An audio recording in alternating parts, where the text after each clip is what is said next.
We got oil. We got oil. And Yes, Governor, you do. It's good to see you, and it's good to have these robust conversations. As you and I discussed, part of our challenge in Alaska is not lack of resource, whether it is oil or gas, coal, whether it's our renewables with everything from, yes, wind, the geothermal, even solar, yes, tidal power. We've got it all. But our big challenge, as you know, is access. And it's been noted that there's several states that the Department of Interior has probably a disproportionate impact. It doesn't do my heart any good to oftentimes refer to the Secretary of Interior as Alaska's landlord. But we pretty much have to go to Interior to ask for permission to do anything.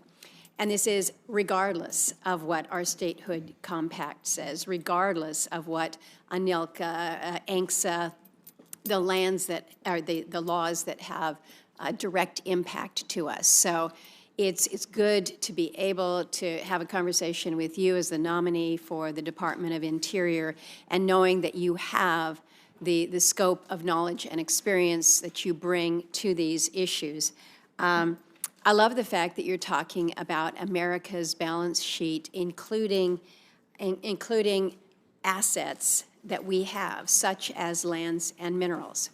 Part of the challenge that we have in Alaska is that oftentimes when we talk about our nation's inventory of assets, we're not on the map. We're not included in the surveys. And we're told, well, it's going to be hard to assess that. Well, yes, but look at it from the business perspective. Just because it's hard to assess your assets, you think you're going to keep them off of that ledger, off that balance sheet? So as we're talking about these, recognize that we not only have what we know we have, we probably have 3 and 4 and 5 and 10 times more. We just need to be able to do that assessment. So looking forward to that kind of engagement with you. We have a lot of work to do with the Department of Interior. You and I have had a chance to go over many of these issues. But again, so much of it is about access. And the first question that I'm going to ask, or the first commitment that I'm going to ask of you, is one that I can guarantee that nobody around this panel has mentioned, and this has to do with polar bears. The Biden administration has done a lot of things that most Alaskans don't appreciate, and last week we added another thing to the list. We learned Interior is not going to finish its revised incidental take regulations, these ITRs for North Slope activities.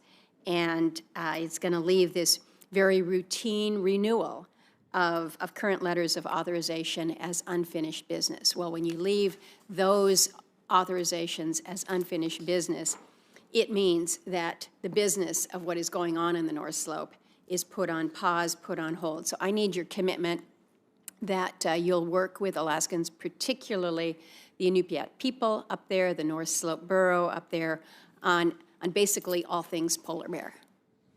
Well, be happy to do that. And as you know better than anyone, Senator, I think close to half of the land and subsurface and offshore that Interior controls is in Alaska. Yep. So you can't, Interior you may view as a landlord, but I would view Alaska as one of the biggest assets this country has and one of the biggest responsibilities of Interior, and look forward to working with you. That's exactly what I was hoping you would say, recognizing really the significance there.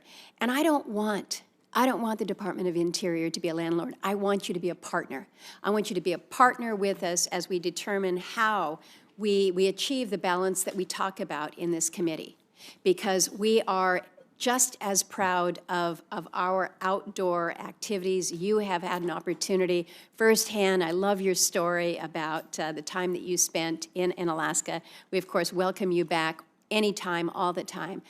But we've been able to access our resources, whether it's timber or whether it's oil, and still provide for a place that most would say, this is where I want to go before I die type of a location. So I think we're doing something right there.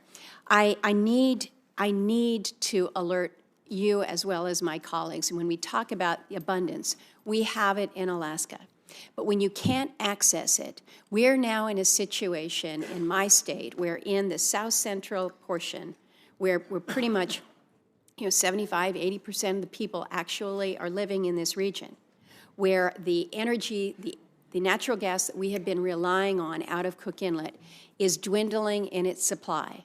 We are talking, as we speak, about building an import terminal to import liquefied natural gas from Canada to keep the lights on and to keep homes warm in Alaska, where we have unquantifiable reserves of natural gas. We just need to figure out how we're going to be able to commercialize this. So we need the help to unleash the opportunities that we have to not only allow Alaska to have that energy independence that we so rightfully should have, but also to be able to help not only our country, but our friends and allies. And we've had plenty of time to talk about it. My time has expired. I'm hoping we're going to have another round, because I don't want to submit questions to the record for you.